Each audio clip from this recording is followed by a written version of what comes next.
Hello दोस्तों, मैं हूं आपके साथ अखिलेश वर्मा और आप सब देख रहे हैं मेरा यूट्यूब चैनल मेंटोर वर्मा।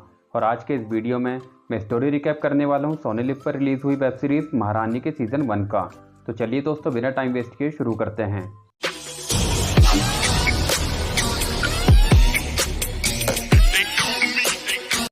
तो दोस्तों, इस शो की शुरुआत में मुरैना गांव में दिलीप अपने पुराने मालिक से मिलकर कहता है कि आज के बाद उसकी बीवी उसके घर सफाई करने नहीं आएगी क्योंकि अब वो दिल्ली में पैसा कमाने लगा है।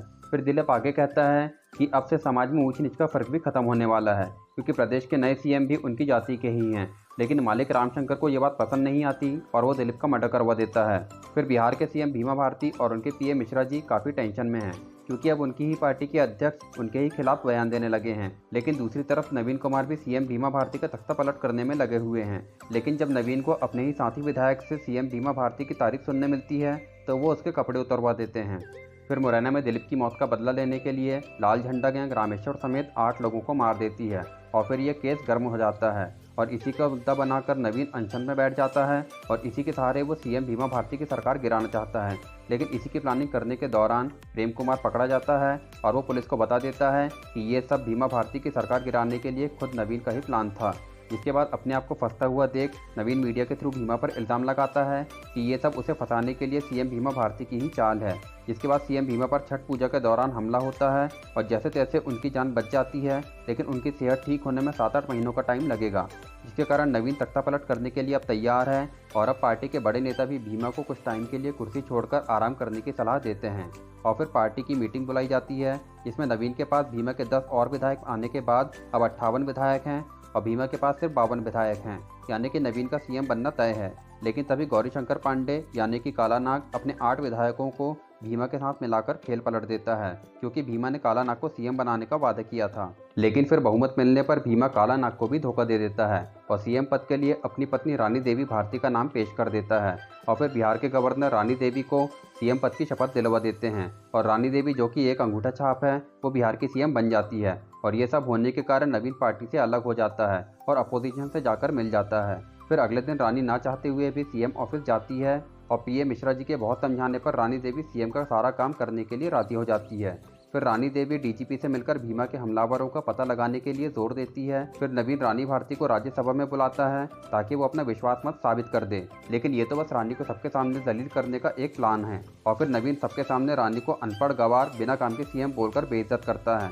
लेकिन तभी रानी देवी सबके सामने बोलती है कि हमें कभी भी बड़ी जाति के बच्चों के साथ पढ़ने नहीं दिया गया, नहीं तो आज हम भी पढ़े लिखे होते। लेकिन मैं जानती हूँ कि जो औरत अपने घर को संभाल सकती है वो अपने प्रदेश को भी संभाल लेगी। और फिर रानी देवी पब्लिक की नज़रों में और ऊपर उठ जाती है। फिर मुखिया गैंग सफाई अभियान के नाम पर छोटे जात वाले सभी बच्चे, बूढ़े और औरतों को मारने लगते हैं और अगले दिन सीएम लाशों को ढेर देखकर रो पड़ती है और डीजीपी को 13 दिनों के अंदर इस केस को सॉल्व करने की डेडलाइन देती है। इसके बाद डीजीपी कुंवर को अरेस्ट कर लेता है। फिर रानी देवी वित्त सचिव परवेज आलम से मिलकर उस शख्स का पता लगाने बोलती है जो कि सरकारी खजाने को खाली कर रहा है।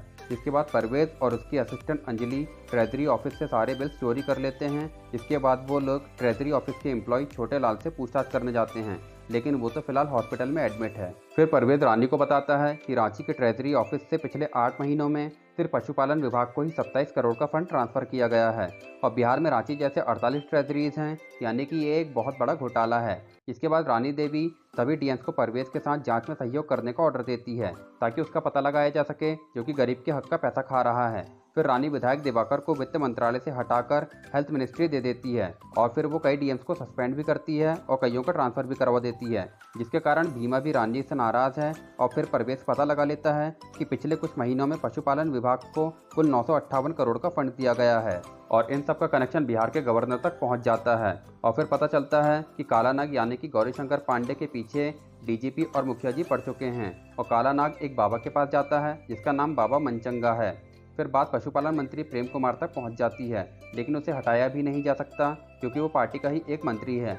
लेकिन नवीन सीएम से मिलकर प्रेम कुमार को गिराने की बात करता है और उसे बर्खास्त कर दिया जाता है। इसके बाद प्रेम कुमार जाकर नवीन से मिल जाता है, यानी कि नवीन ने सीएम रानी को ही बेवकूफ़ बना दिया है। फिर हमें पता चलता है कि भीमा पर जिसने गोली चलाई थी उसका नाम मुकुंद बिहारी शर्मा है, जो कि और कोई नहीं बल्कि खुद बाबा मनचंगा है। फिर भीमा गवर्नर से मिलकर पूछता है कि उन्होंने भीमा पर गोली क्यों चलवाई, क्योंकि गवर्नर भी इसमें मिले हुए हैं। फिर अब भीमा अपनी कुर्सी वापस लेना चाहता है और घोटाले का कनेक्शन भी बाबा तक पहुंच जाता है। जिसमें गवर्नर के नाम का भी कनेक्शन मिलता है। जिसके बाद अब नवीन को पूरा भरोसा है कि वो सीएम बन ही जाएगा। लेकिन तभी ख्याति देवी नवीन की पार्टी छोड़कर भीमा की पार्टी में जा मिलती है। फिर फ्लैशबैक के सीन से हमें पता चलता है कि भीमा सीएम कैसे बना था, जिसमें गवर्नर का ही हाथ था। और फिर वो रानी को भी भीमा की सारी सच्चाई बता देता है। इसके बाद हमें पता चलता है कि भीमा ने ही घोटाला करवाया था और वीरेंद्र ठाकुर को भी मरवाया था। और उधर मिश्रा जी भी इन्फोर्समेंट एजेंसी के हाथों पकड़े जाते हैं। और फिर भीमा की सारी सच्चाई पता चलने के बाद रानी देवी सीएम पद से इस्तीफा देने से मना कर देती है। यानी कि अब रानी देवी को नवीन और अपने पति भीमा के खिलाफ बहुमत साबित करना होगा। लेकिन रानी देवी के पास तो ज़्यादा विधायक है नहीं, जिसके चलते रानी देवी की सरकार गिरने वाली है। फिर राज्यसभा में रानी देवी का नवीन और भीमा से सामना होता है। इस पर नवीन कहता है कि आप भ्रष्टाचार से पैदा हुई हैं, जो कि आपके पति किया करते थे। और अब मेरे पास 118 विधायक हैं और मैं जीत चुका हूं, क्योंकि मेरे पास सारे विधायकों के साइन किए हुए पेपर्स हैं, जो कि मैंने स्पीकर को पहले ही दे दिए हैं। जिसके बाद भीमा बोलता है कि तुम मेरी सरकार नहीं गिरा सकते और मिश्रा जी को फंसाकर तुम मुझे डरा नहीं सकते। फिर रानी देवी बोलती है कि मुझसे ना तो मेरी पार्टी खुश है और ना ही अपोजिशन, क्योंकि लोग यहाँ जाति के नाम पर एक दूसरे का खून करने को भी तैयार हैं। ना तो मैंने स्कूल बनवाए और ना ही सड़कें, क्योंकि मेरे पास फंड्स ही नहीं थे। जिसके कारण मैंने अपनी पार्टी के खिलाफ ही इन्वेस्टिगेशन कराई और जिनके खिलाफ सबूत मिले हैं उनके खिलाफ एफआईआर भी हो चुकी है। इसके बाद प्रेम कुमार को सभा से बाहर निकाल दिया जाता है, जिसके बाद पुलिस उसे अरेस्ट कर लेती है। फिर रानी कहती है कि भीमा ने 3 सालों तक घोटाले को बढ़ावा दिया और 600 करोड़ का घोटाला कर डाला। इसके बाद नवीन गवर्नर के पास जाता है और चिल्लाकर कहता है कि मेरे पास 118 विधायक के साइन किए हुए लेटर्स हैं, लेकिन फिर भी स्पीकर ने 13 विधायक रानी देवी के साइड में काउंट किए, जिसके कारण मैं उन पर केस करूंगा। जिस पर गवर्नर उसे बताते हैं कि जब तुमने प्रेम को पार्टी से निकाला था तभी तुमने 13 विधायकों के साइन किए हुए पेपर रानी को दिए थे और आज उन्हें ही विधानसभा में दिखाकर उसने अपना बहुमत साबित किया है और तुम्हारा ओवर कॉन्फिडेंस ही तुम्हें आज ले डूबा है। फिर डीजीपी बाबा और कुंवर को अरेस्ट कर लेता है और अब भीमा भी अपनी पत्नी के कारण जेल में बंद है। फिर एंड में रानी भीमा से मिलने जेल जाती है, जहां भीमा कहता है कि तुमने अच्छा तरीका निकाला है रानी से महारानी बनने का, लेकिन जब मैं बाहर आऊँगा तो मुझे तुम में और बिहार में से किसी एक को चुनना होगा। इस पर रानी देवी कहती है कि आप बाहर आने पर जब बीवी ढूंढोगे तो आपको मैं मिलूंगी और सीएम ढूंढोगे तो सीएम रानी देवी मिलेगी।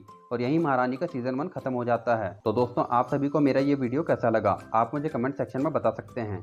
और अगर आपको ये मेरी मेहनत जरा सी भी पसंद आई है तो मेरे इस वीडियो को लाइक और मेरे इस चैनल को सब्सक्राइब करना बिल्कुल भी मत भूलिएगा। तो मिलते हैं किसी और वीडियो में, तब तक के लिए बाय।